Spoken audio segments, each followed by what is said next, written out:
welcome to the first class in a series on the 5 hindrances to our well-being and happiness as taught by Buddhism.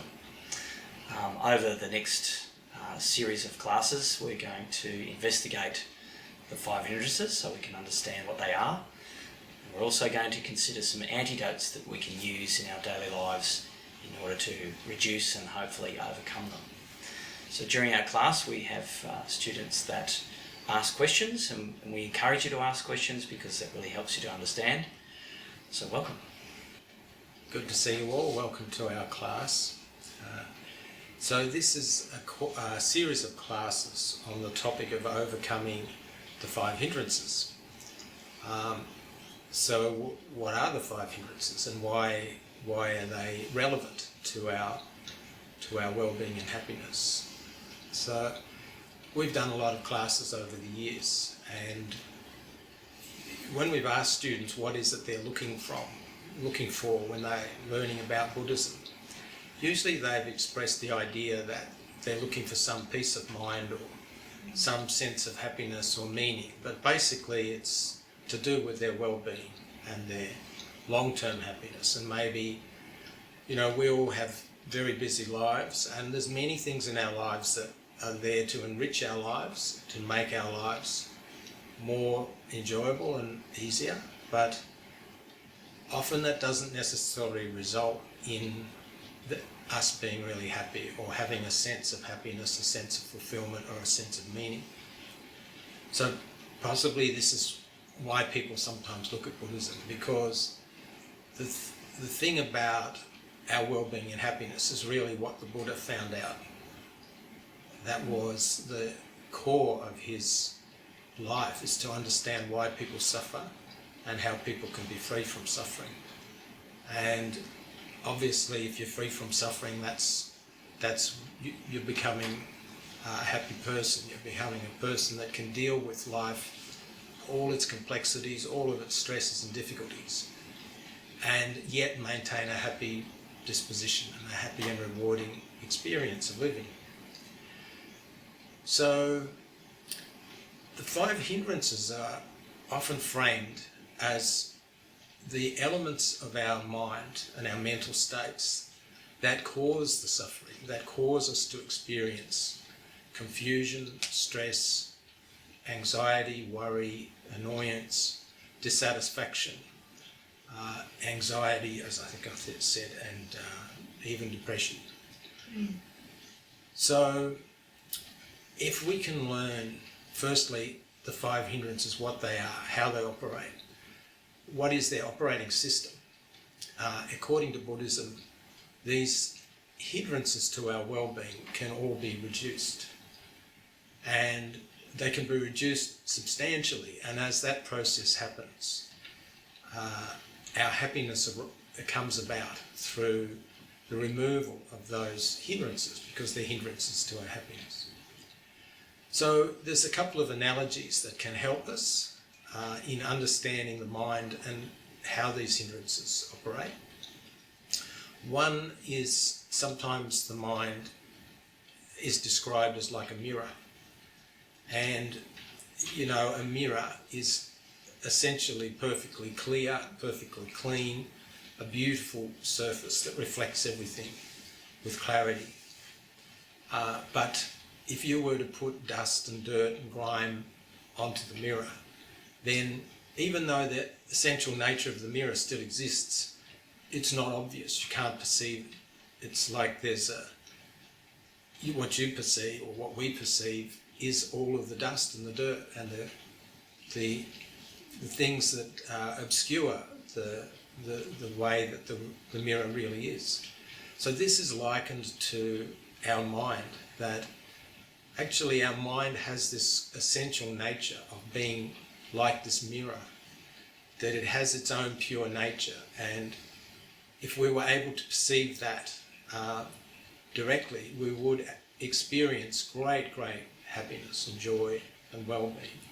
But there's this layers and layers and layers of cloud that cover that basic mirror, and these in Buddhism are regarded as the unwholesome mental states the unwholesome minds, the hindrances, the 5 hindrances in particular, that it's the nature of those things that they cloud the mind. So we can recognise if we're worrying, then the mind's not clear, the mind's turbulent, the mind's disturbed, the mind's stressed.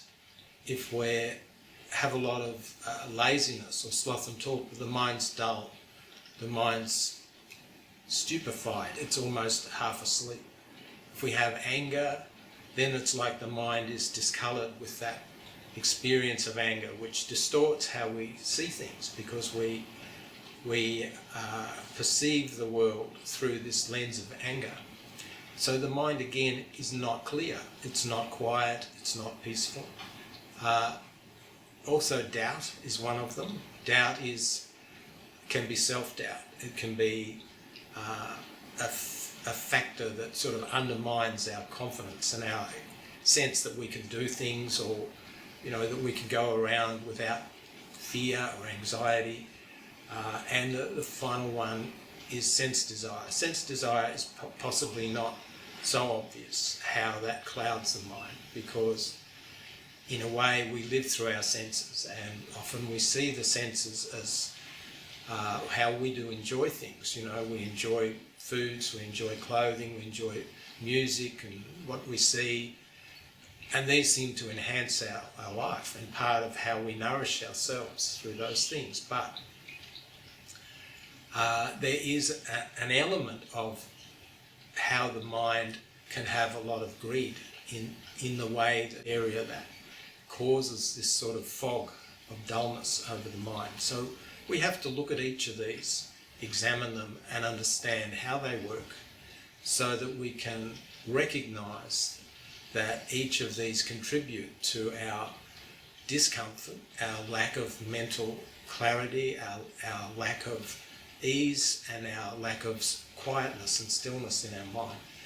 And so basically that's the course that we're doing, is to firstly identify what the 5 hindrances are, then to be able to recognise how they operate, and then to learn some skills and tools that we can use to be able to weaken them and reduce them just in how we live our life. So sometimes these hindrances, particularly in Buddhism, are presented as hindrances to meditation, hindrances to preventing our mind being quiet or achieving some, one-pointed concentration. And that's, of course, how they do affect us if we're doing meditation. But this is a course mainly about how they affect us in our normal lives as lay people. You could imagine if you had an angry experience and then you sat down to do meditation, then your mind wouldn't be quiet. You wouldn't be able to get your mind to concentrate or be peaceful or pleasant. So the hindrances in that sense are very much about how we live from moment to moment, day to day. And if we learn how to reduce and weaken the strength of the hindrances, then when we do meditation, our mind will be clearer and brighter for that. Another analogy to describe how these hindrances function is if you could imagine the surface of a pond. So if the surface of a pond is still, is calm, generally you can see your own reflection in that surface quite well. You could see anything reflected, the moon above, the trees above, whatever. The reflection can be very clear. But when the surface of the pond is rippled and disturbed, by wind or whatever, at that time you can't see any reflections. You can only see different sort of flashes of colour and light flashing off the surface. So in a way, this is an analogy of what the difference between a peaceful mind or a disturbed mind is. That the peaceful mind actually has also a lot of clarity as a byproduct of its peacefulness. It can understand things very well, and actually it can understand ourselves. And when talking about Buddhism, really that's what we are trying to understand. We're trying to understand our own nature, how our mind works, how we experience suffering, and how we can build a life where we're happy and fulfilled. So if we have a still mind, a clear mind, those things are much more easily achieved than if our mind is like the ripples on the surface of the water, where we just can't see with that sort of a mind with clarity. In fact, the ripples represent the 5 hindrances, the noise of the mind that never stops chattering and commenting and views and opinions and worries and anxieties. These are the ripples that appear on the surface. So I guess you couldn't see, my explanation is trying to identify that a lot of the causes of our mental pain are to do with these hindrances. So if we develop the life skills of understanding the hindrances which arise in our mind and learning to be able to let them go, and even further than that, to be able to abandon them so they don't come back. And really that's the purpose of Buddhist practice. It's not only to let them go, but actually to abandon them so they don't arise. Most of Buddhist practice will work towards that process of reducing the strength of the hindrances, of increasing the opposites to the hindrances, which are called the wholesome mental states, the ones that are positive, that are helpful. And that's kind of the basic direction of the Buddhist practice. So I mentioned then about wholesome. So basically Buddhism divides the minds, or the different types of consciousness that we experience, and the objects that arise, or some of the objects that arise is probably a better description, into 2 categories. And these are wholesome types of consciousness, wholesome mental states, and unwholesome. The wholesome ones are the ones that will contribute to our well-being. It doesn't mean it's not really good and evil. It's about what the characteristics of the different mental states are. The wholesome mental states will lead to our mind becoming happy, lead to our mind becoming peaceful, lead to our clarity and our understanding increasing. So they're wholesome in terms of they contribute to our well-being. The unwholesome mental states do the opposite. The unwholesome states contribute to our dissatisfaction, disturbance, unhappiness, confusion, anxiety, and those things. So in Buddhism, the unwholesome mental states, that's their nature. It's like you can't fix them to somehow work in a different way. So if we look at ill will, for example, which actually today, this first class is on ill will. This is the nature of ill will. You can't get ill will and teach it to behave in a different fashion. It's the characteristic of that mental state called ill will, that it always behaves with the same types of behaviours. It always produces the same sort of sets of attitudes, the same sorts of reasoning, and it's also associated with unpleasant mental feeling. So the problem is, if you have ill will arising, you also get those things as the byproduct, because it's the characteristic of that mental state or that consciousness. So the idea in Buddhism is not to try to fix it or work on it, or it's actually to let it go, to abandon it, to get off it, because it's not fixable. Its nature is unwholesome. It can only lead to disturbances. So this is the basic understanding of wholesome and unwholesome, is that the unwholesome are to be abandoned. The wholesome are to be cultivated. There's another element of Buddhism that says these different mental factors are not actually our self. They're not part of our true nature. They're just arising and passing away. So if a thought arises and passes away, you can't really say that we own that thought or that is what we are, because it's impermanent, like it doesn't stay. So something that arises and passes away, we can let it go. It's not precious, it's not important, we don't have to defend it. We don't even know what these thoughts are until they arise in our mind. We didn't really generate them. They just arise. And the Buddhist view of this is that we don't see them as self. We don't see them as something that's we own. If we own something, like say if we owned our feelings, we should be able to say, I just want this sort of feeling to arise. I don't want that sort of feeling. You should be able to control what arises, but we don't have that sort of control. We can wish that the pain would stop, but it doesn't stop. And this is because these things are not actually our property. We experience them, but they're not owned by us. So that means that our mind is always seeing a shifting array of different types of mental states, different types of feelings, different beliefs.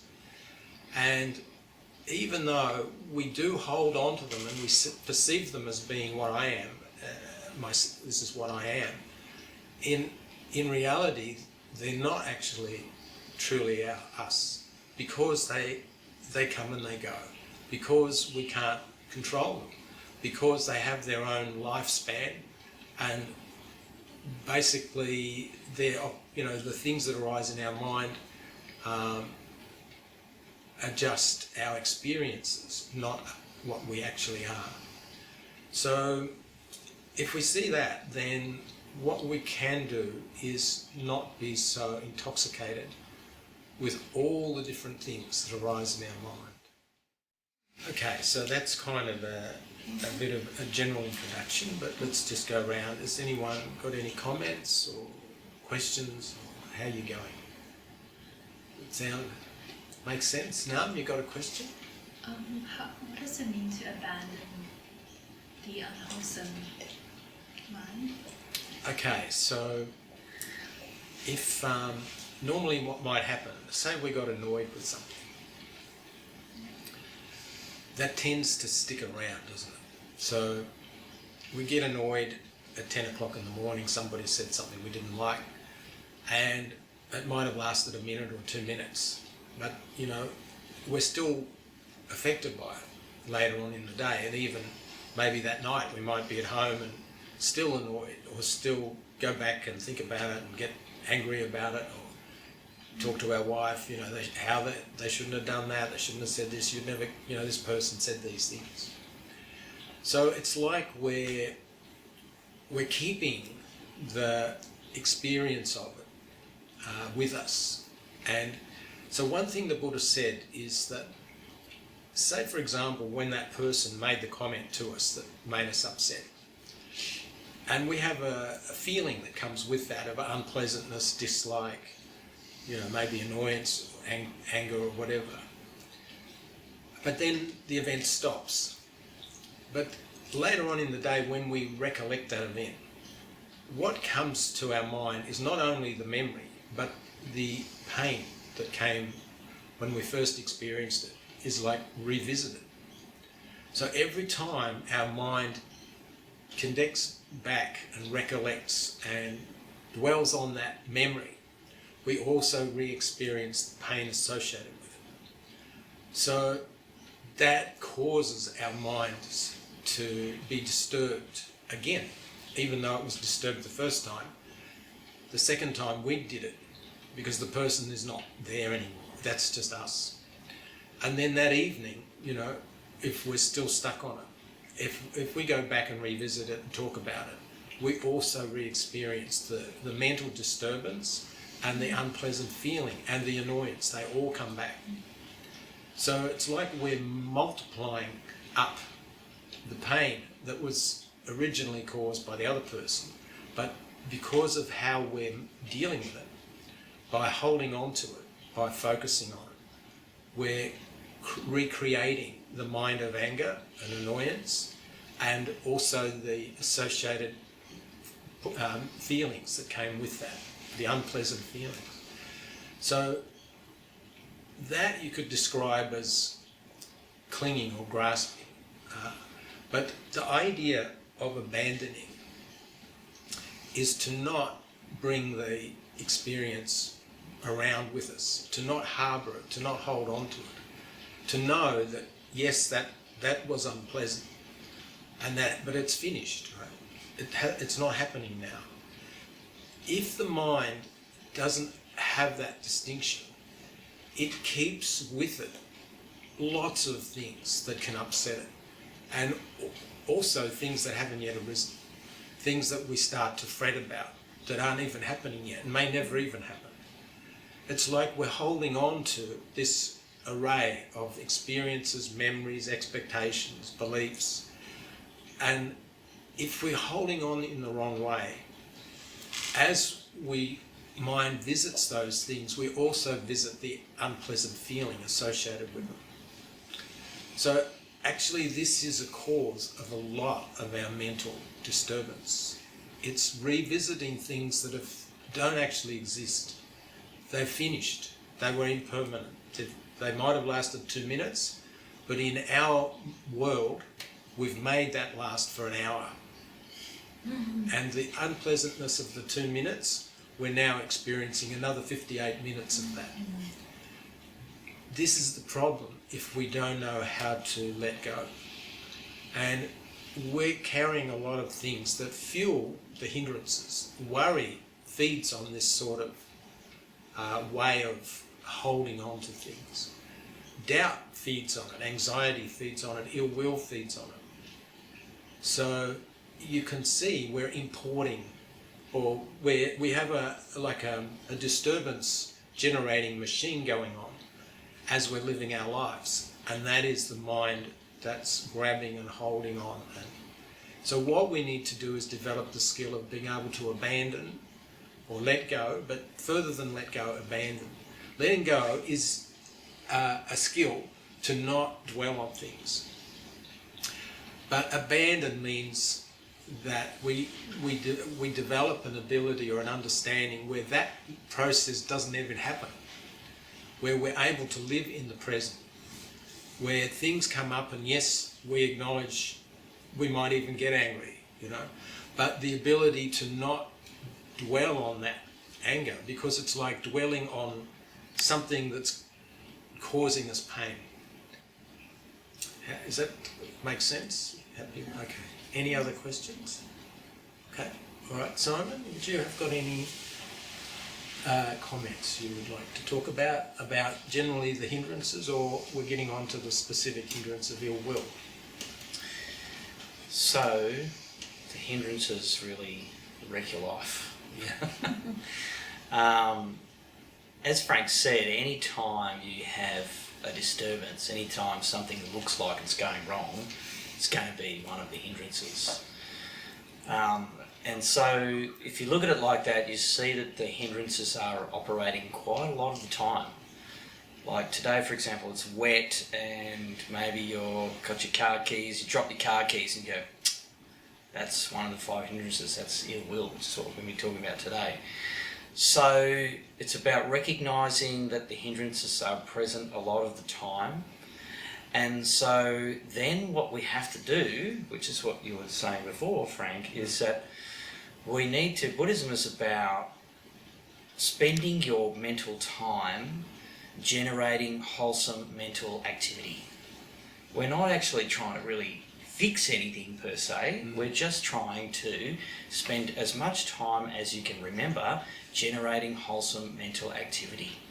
So it's about upholding your morality, it's about increasing your concentration, it's about engaging in explicit generosity as much as you can remember, so that this is how we start to sort of reduce and attack, or not attack, but abandon the 5 hindrances. It's just it's just an exercise in replacement.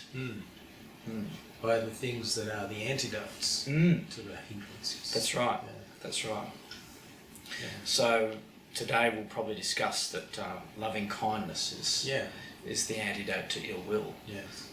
So you can spend a lot of time practicing loving kindness and getting your loving kindness to be very, very powerful.